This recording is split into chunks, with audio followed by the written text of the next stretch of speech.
Ekam TV ਦੇਖ ਰਹੇ ਸਾਰੇ ਦਰਸ਼ਕਾਂ ਨੂੰ ਮੇਰੇ ਵੱਲੋਂ ਜਾਨੀ ਕਿ ਸੁੱਖਾ ਬਸ਼ਰ ਦੇ ਵੱਲੋਂ ਪਿਆਰ ਭਰੀ ਸਤਿ ਸ਼੍ਰੀ ਅਕਾਲ। ਔਰ ਦੋਸਤੋ ਤੁਸੀਂ ਦੇਖ ਸਕਦੇ ਹੋ ਕਿ ਇਹ ਜਿਹੜਾ ਮਾਹੌਲ ਹੈ ਇਸ ਵੇਲੇ ਆਪਾਂ ਸਿੰਘੂ ਬਾਰਡਰ ਤੇ ਕੁੰਡਲੀ ਬਾਰਡਰ ਦੀਆਂ ਜਿਹੜੀਆਂ ਤਸਵੀਰਾਂ ਤੁਹਾਨੂੰ ਦਿਖਾ ਰਹੇ ਹਾਂ ਤੇ ਪਿੱਛੇ ਤੁਸੀਂ ਦੇਖ ਸਕਦੇ ਹੋ ਮਾਹੌਲ ਜਿਹੜਾ ਬੜਾ ਗਰਮਾਇਆ ਤੇ ਬਹੁਤ ਸਾਰੇ ਜਿਹੜੇ ਸੰਘਰਸ਼ੀ ਵੀਰ ਤੇ ਭੈਣਾਂ ਇੱਥੇ ਪਹੁੰਚੇ ਨੇ ਉਹਨਾਂ ਨਾਲ ਕਰਦੇ ਹਾਂ ਗੱਲਬਾਤ। ਹਾਂਜੀ हर जोर जुल्म की टक्कर में ਸਤਿ ਸ਼੍ਰੀ ਅਕਾਲ ਜੀ। ਜੀ सत श्री अकाल जी।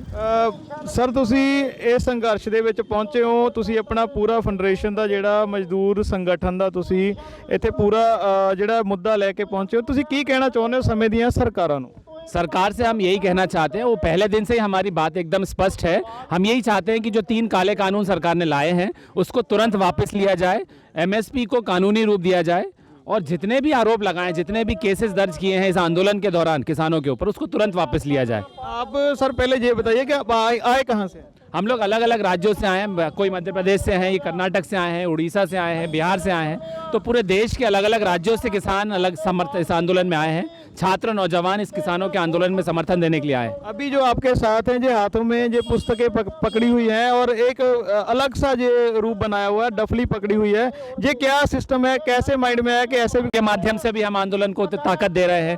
डफली के माध्यम से हो सकता है, नारों के माध्यम से हो सकता है। ये तो हम आज़ादी आंदोलन के समय से ही देखते आ रहे हैं कि भगत सिंह हो, नेताजी सुभाष चंद्र बोस हो, तमाम जो आंदोलन किए हैं सभी ने नारे दिए हैं, तभी लोगों को एकजुट करने के लिए हर तरीके का एक प्रयास किया है। और एक बड़ी बात आपसे पूछूंगा कि आपको लगता है कि आप जैसे ये आप प्रदर्शन कर रहे हो और यहाँ पे जितने किसान बैठे हुए हैं अभी तक सरकार कोई सार नहीं ले रही, आपको लग रहा है कि इसका कोई फायदा होगा?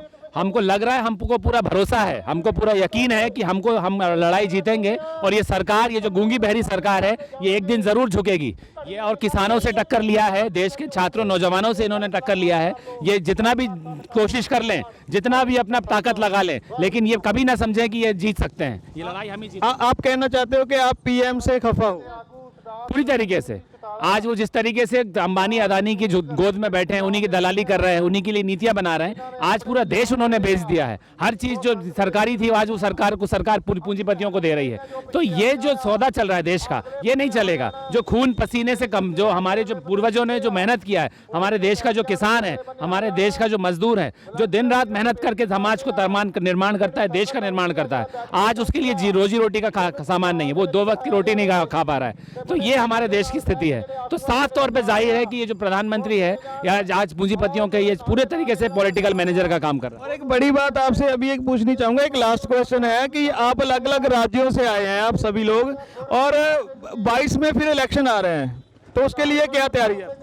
हाँ, चुनाव से देखिए कोई भी चीज़ें परिवर्तन नहीं हुआ है, चुनाव से कोई चीज़ का हल नहीं होता है। हम ये मानते हैं कि चाहे सत्ता में कोई भी पार्टी रही हो, चाहे वो कांग्रेस हो, चाहे वो बीजेपी हो, तमाम तरीके की तमाम पार्टियां हैं जो उनकी नीतियां एक ही हैं, नाम और अलग अलग झंडे हैं, लेकिन जो नीतियां हैं वो सभी की एक हैं। चाहे वो कांग्रेस ने वो किया हो, 70 साल में उन्होंने भी जिस तरीके से देश को बर्बाद किया है, उसी रीत को आगे बढ़ा रही है बीजेपी की सरकार। तो हमारा जो एक मकसद है, हम लोग जो चाहते हैं वो यही चाहते हैं कि लोगों को संगठित करें और अन्याय के खिलाफ लड़ना सिखाएं। ये हमारा एक आंदोलन का।